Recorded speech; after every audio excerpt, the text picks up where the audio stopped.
This is Andy Purewal for Boxing News. I'm joined by David Price over Zoom. David, good to see you. How are you? I'm good, thanks, mate. You good? I'm very well, thank you. I appreciate you All jumping good. on. Uh, Great. I appreciate you jumping on. I know you're a busy man, so we'll get straight into it.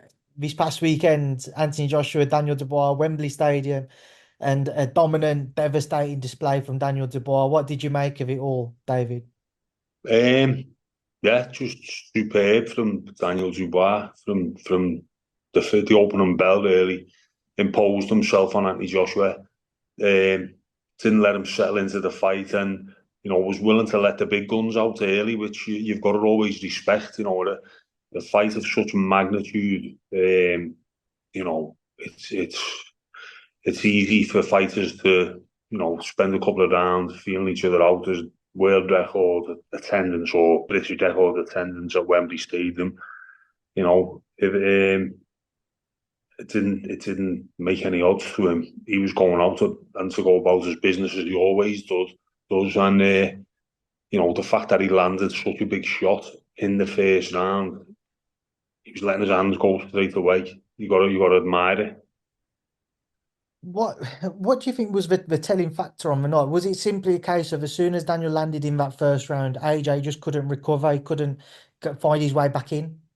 I definitely think that adds a part to play. My take before it, my prediction was that Joshua would win, but he would have to get off the floor to win because Dubois is so powerful, so strong. He's a beast, and he will land his punches. Now, doesn't look the quickest when of hands, but he's got great timing, and timing will beat speed. He has got good timing. There's no doubt about it. But I think I think Anthony Joshua definitely couldn't recover from that first knockdown, and he was in survival mode for the rest of the fight. But survival mode or not, I don't think he looked himself from the way it go. Um, I think he's still in between deciding what type of fighter he is at times, Anthony Joshua, because he was trying to box on the move and be light on his feet. His hand positioning weren't great. Now that's something he's always one of his qualities. His hand positioning, his non-punching hand has always been well positioned. Even since he was an amateur, he always had like good compact, good tight compact fist up guard. But he had his hands low against a wrecking machine really. So that first knockdown, I think he misjudged his range. I think he thought Daniel was out of range, and he obviously weren't. I think throughout the fight, his range weren't great. He was getting beaten to the jab quite a lot. And instead of focusing on where he's gone wrong, it's probably down to the qualities of Dubois, his timing, his punch selection, his ability to impose himself on the opponent. I think it was just a great performance. But yeah, he was never going to recover from that. But it looked like he had Daniel in trouble at the end, and that's when the good night nurse shot happened, and it's just stepping in behind that double jab with the right uppercut. Have been seen people talking about it all week. I've done that myself in the first Tony Thompson fight. That's what stepped in behind the double jab and the right uppercut on the attack.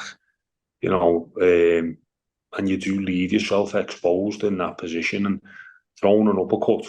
The physics of an uppercut mean that for a lot of the time your left arm will drop, especially if you're hurt as well and you're losing concentration a little bit. So yeah, well, great performance by Daniel Dubois. I have to ask David, and a couple of people have mentioned it to me since and in interviews, kind of question marks if over AJ was concussed during the fight. And what did you make of kind of those moments? And I'm sure you might have seen a video since where he turns to the crowd just before he gets stopped and he sticks his tongue out to somebody. There was the moment where he's in the corner beating his chest. What do you Mm. make of those moments in the fight? I think when them type of things are happening, obviously adrenaline's flowing.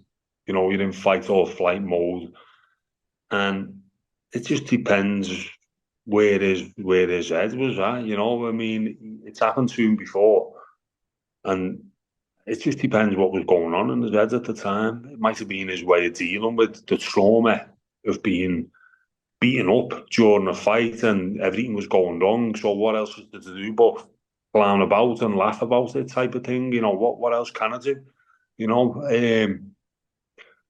Certainly beats, sulking in the ring. He was like, well, this is happening, beat me chest, I'll stick my tongue out and let him.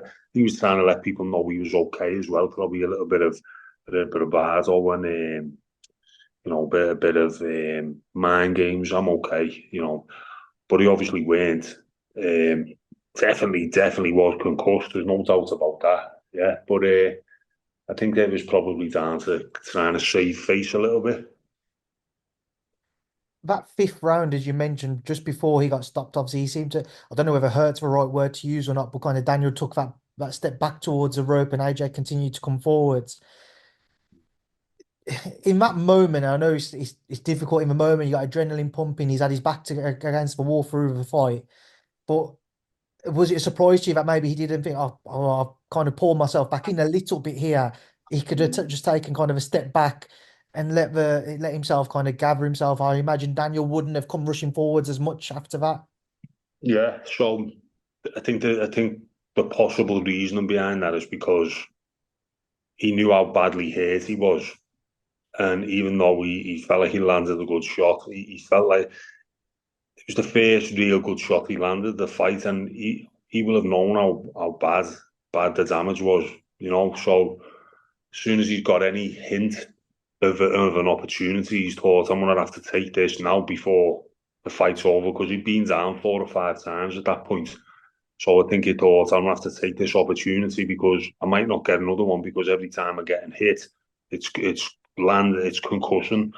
It's concussion him. Every shot, his legs were everywhere because of the damage, the accumulation of the punches which were going on, the cumulative damage. So I think he's just thought, right, for land, I'm gonna have to take every chance and go for it. But at that point, what did he have to lose? He was about 8 rounds down on the scorecards with the knockdown, so he had to go for it at some point. So why not then? It was just the shot selection to go for it was wrong, and there's probably different theories on why he selected that. There's people saying he was told to do that. Yeah, it was interesting. Like, What did you make of, well, as you know yourself, kind of when a fighter falls short in a fight, somebody looks for the blame, and some of that's been passed on to Ben Davis. And what do you make of people kind of critiquing him and the corner work? what I would say about Anthony Joshua, and I've said it for a long time, is that at his stage as a two-time heavyweight champion of the world, no one's going to really teach you anything new. He knows everything there is to know about boxing. It's about him taking responsibility for the decisions that he's making during the rounds.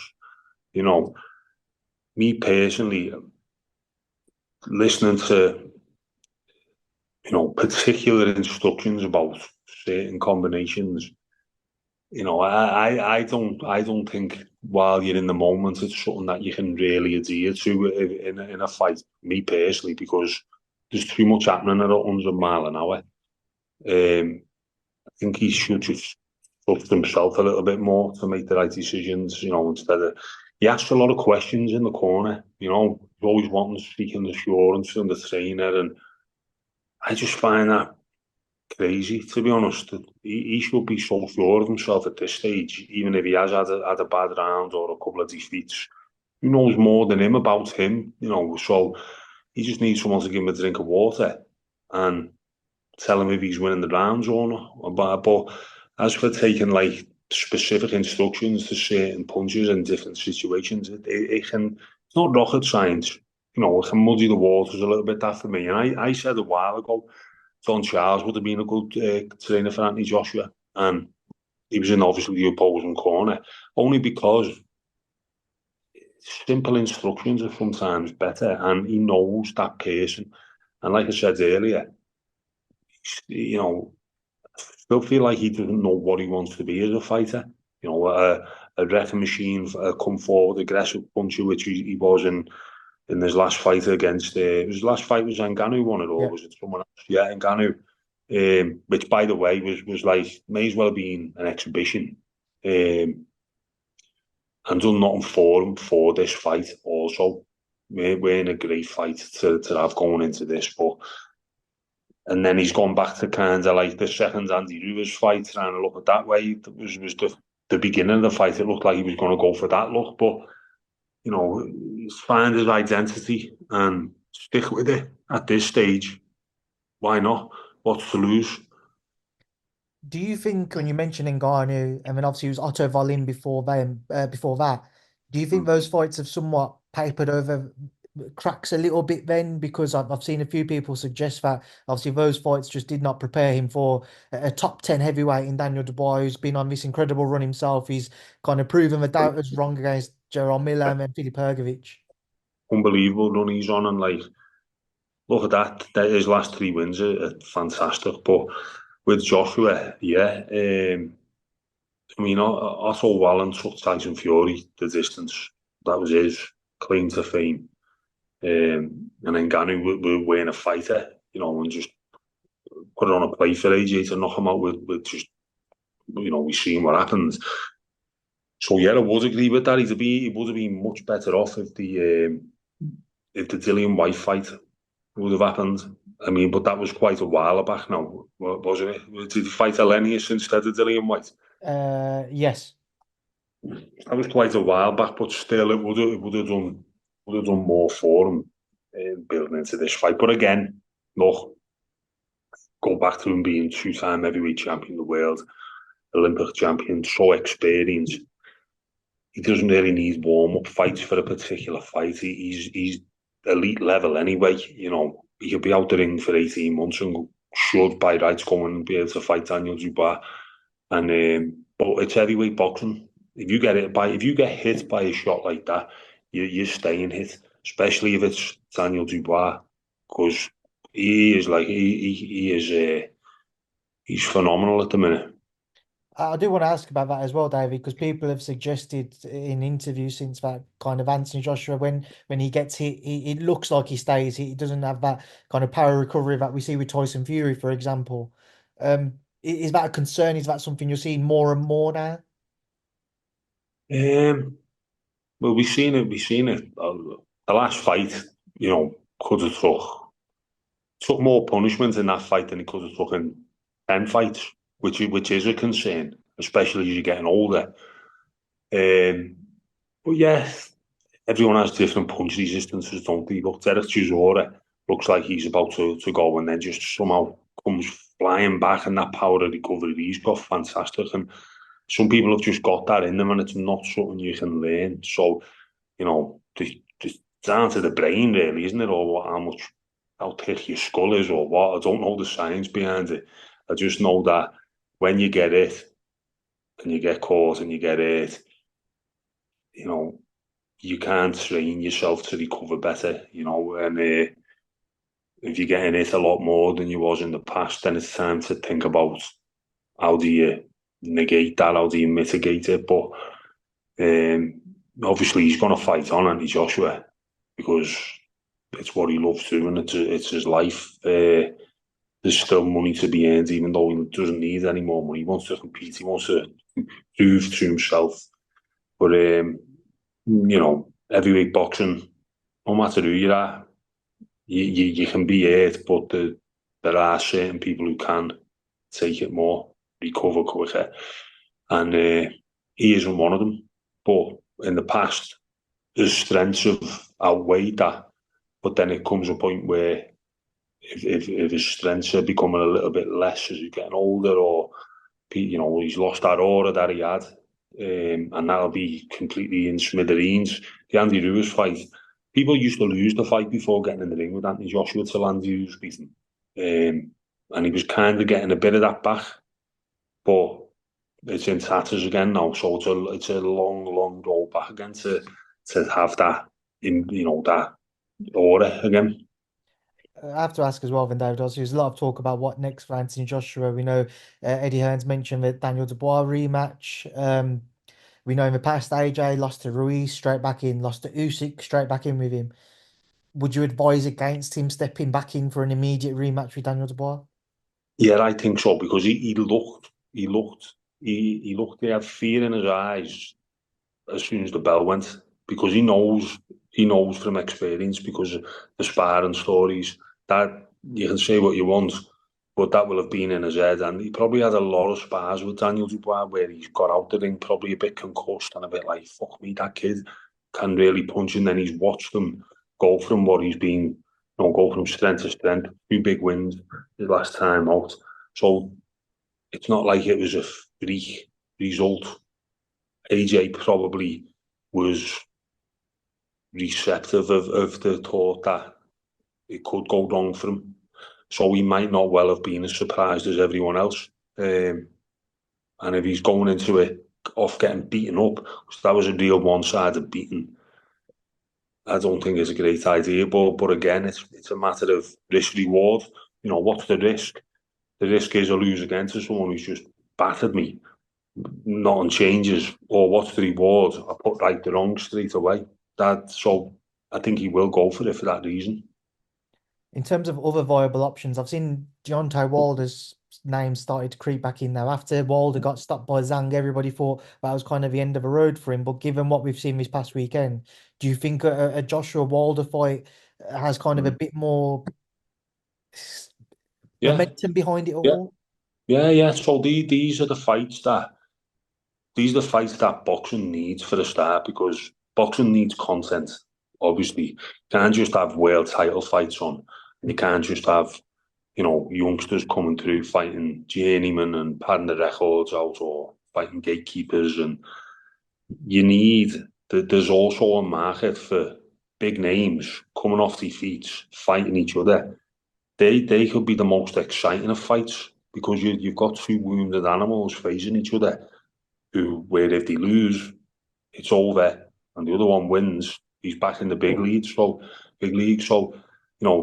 Turkey Al Sheikh fella for himself, he'll recognise that type of fight as marketable, and I think they're exciting fights. So I think out of all of them, that's but why not put two people in who are coming off devastating defeats, who are big names, always been on a collision course. I think that's the natural fight for me. This version of Daniel Dubois, David, how does he fare against the winner of Alexander Usyk Tyson Fury's rematch? He's gonna take them to hell and back, isn't he? Obviously, because it's like a man possessed. And the Usyk fight, he was in that fight, and you can argue that it wasn't a low blow what he hit him with. And Usyk probably think about Dubois. I could do without fighting him again. He's one of them. He give him nightmares. So Tyson Fury's obviously it depends what happens in the fight as well. But one thing Fury won't be doing is taking as many clean shots as AJ did. That's for sure. And the same with Usyk. The same with Usyk. So it's different when you've got something in front of you to hit clean. It's when you're missing and you're not landing as much, and the nicking rounds here and there. It can be a bit different, but he'll definitely be going into it with a lot of more belief than he did in the first fight. Last one from me, David. Just because it's got on the horizon, it's 2 weeks out. Wardley-Clarke 2. Repeat, not repeat or revenge. What do we see this Is, time is around? Because that first fight two was a weeks draw. away? Is it? Yeah. Where's that one, Andy? Where That's is in it Saudi going? on the Better BF Bivol Oh, is card. it? Oh, brilliant, brilliant, great. What a fight that first fight was, and great that being rewarded with a big rematch. Because they deserve that. Um, yeah, it's just hard to pull them apart, isn't it? It's hard to split them. So well matched. It's just going to be a matter of what the first fighters took out of who the most, I think. And I've got a feeling it might have took a bit more out of Wardley, you know. So I'm gonna edge towards a points win for Fraser. Right, David, it's been a pleasure to catch up with you. I know you're a busy man. Thanks, I'm mate. sure I'll catch Yeah, up with you in the coming cheers. months. Enjoy your weekend. Thank you. Thanks, and cheers, fella.